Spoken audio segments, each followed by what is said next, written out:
Next disease है जिसका नाम होता है सिफिलिस। क्या नाम होता है? सिफिलिस, या इसे फ्रेंच पॉक्स भी बोलते हैं। क्या टर्म यूज करते हैं? सिफिलिस या फ्रेंच पॉक्स टर्म यूज करते हैं। सिफिलिस या फ्रेंच पॉक्स में आप लोग जानिए, सबसे इंपॉर्टेंट बात है कि ये होती है ट्रैपिनोमा पैलिडियम नामक बैक्टीरिया से। किससे होता है? ट्रैपिनोमा पैलिडियम नामक बैक्टीरिया से होता है। पहला पॉइंट जो सबसे इंपॉर्टेंट। इसमें क्या होती है? 3 प्रकार की स्टेज देखेंगे, first stage, second stage, third stage.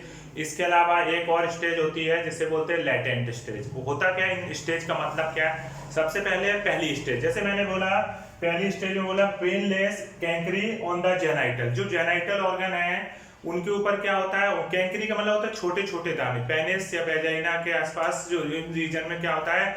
छोटे छोटे दाने निकलने लगते हैं, जिनको बोलते हैं कैंकरी। क्या बोलते हैं? कैंकरी। तो इनमें मगर दर्द नहीं होता है, इन दानों में इस तरीके के दाने निकलते मगर उनमें दर्द नहीं होता।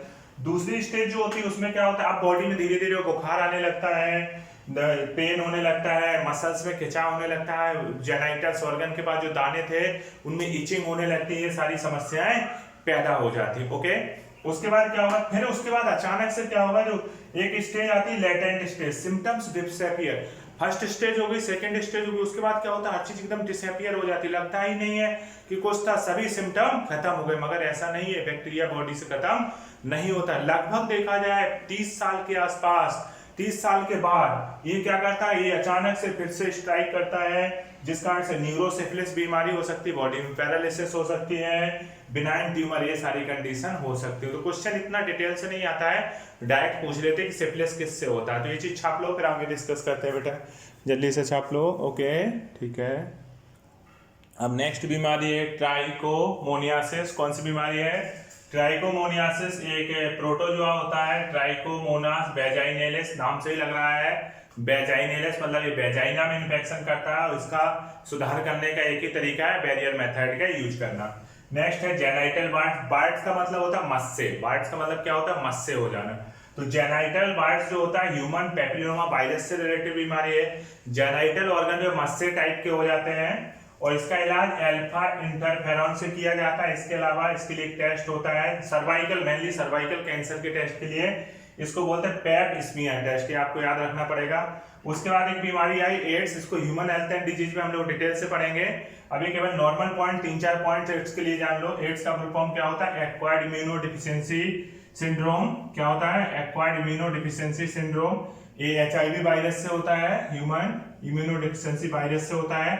इसमें जो अटैक होता है सेल्स पे, तो वो होती है हेल्पर टी सेल, या कह सकता है CD4 सेल, रिसेप्टर सेल होती है, T4 सेल भी बोल सकते हैं। एक टर्म ही याद रखना, इन्हीं से क्वेश्चन बनता है। डिटेल से तो हम लोग बहुत कुछ पढ़ते हैं। इसके लिए जो ड्रग्स होते हैं, जो दवाएं यूज होती है, वैसे तो इसका कोई वो नहीं है, मजबूत इलाज भी ऐसा कुछ खोजा नहीं गया है, मगर कुछ समय तक पेशेंट की लाइफ को बढ़ाया जा सकता है। AZT, DDC, D40 और DDI। इसके अलावा एड्स के लिए 2 टाइप के टेस्ट होते हैं, एक तो होता है स्क्रीनिंग टेस्ट, एक होता है कंफर्मेटिव। स्क्रीनिंग का मतलब होता है संभावना। उस संभावना के लिए एलिजा टेस्ट किया जा सकता है कि संभावना है, शायद ऐसा है, शायद ये हो गया, शायद ये कैंसर है, कैंसर नहीं सॉरी, शायद इसे एड्स है, ऐसी संभावना की जाती है। मगर कंफर्मेटरी PCR टेक्नोलॉजी, बायोटेक्नोलॉजी पढ़ोगे, उसमें पढ़ाएंगे PCR टेक्नोलॉजी, या कहते हैं वेस्टर्न ब्लॉटिंग टेस्ट। इसके द्वारा कंफर्म होता है हाँ कंफर्म ही एड्स है। एलिजा का मतलब कंफर्म नहीं है, एक संभावना है कि एड्स है, और उसका मतलब क्या है? कंफर्म एड्स है। तो ये डिजीज आपको क्लियर हो गई। ये जल्दी छापो, बस एक डिजीज और डिस्कस कर लें, डिजीज कंप्लीट हो गई यहाँ पे, ठीक है। ये देख लो अच्छे से बेटा।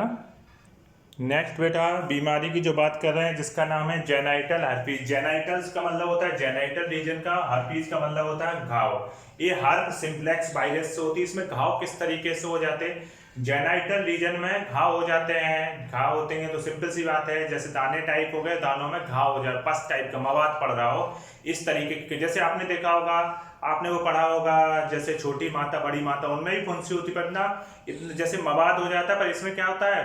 पस मतलब जो होता है, तो जेनाइटल रीजन में उसी तरीके से हो जाता है। हर्पीज में क्या होता है? मेनली देखा गया आधे हिस्से में इस तरीके का इन्फेक्शन है, पर हर्पीज डिजीज हम लोग वहां पे पढ़ेंगे ह्यूमन हेल्थ एंड डिजीज में। यहाँ पे हम केवल जेनाइटल हर्पीज, एक वायरल डिजीज है।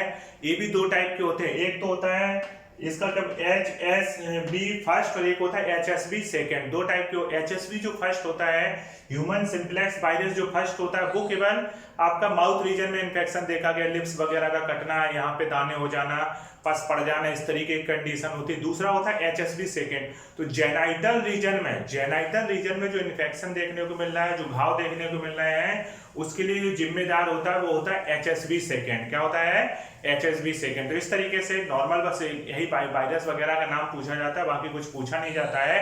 अब आप क्या करना, इतना वायरस या बैक्टीरिया किससे कौन डिजीज है ये याद कर लेना, बाकी आपको याद करने की जरूरत नहीं, उतना टेंशन लेने की जरूरत नहीं, केवल एनसीईआरटी बेस चलेंगे।